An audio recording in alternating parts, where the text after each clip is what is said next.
తర్వాతది స్పర్శ.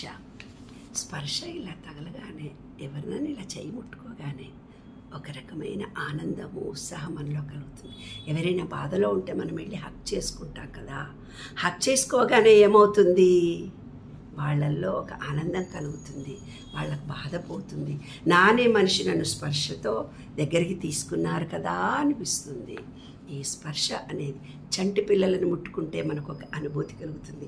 వాళ్ళు అమ్మ ఒడిలో మనం ఇలా చెస్ట్ మీద ఎత్తుకోగానే వాళ్ళలో ఒక ప్రేమ కలుగుతుంది, మన మీద ఒక నమ్మకం కలుగుతుంది. స్పర్శ ద్వారా రోగాలని చిరంజీవి సినిమాలో ఏవో చూసాం కదా, ఒకటి హక్ చేసుకోవడము అవన్నీ అలాంటివే.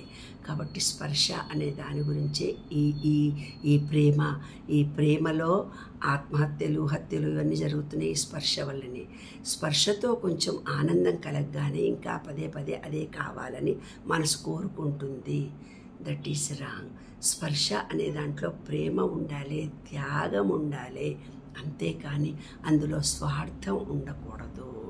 ఎప్పుడైతే స్పర్శలో స్వార్థం రాగానే నీ బాడీ నీకు డిటెక్ట్ అయిపోతుంది. ఎవరితో అయితే నువ్వు స్పర్శ కావాలనుకుంటున్నావో వాళ్ళు నిన్ను ద్వేషిస్తారు. అదే విశ్వరహస్యం.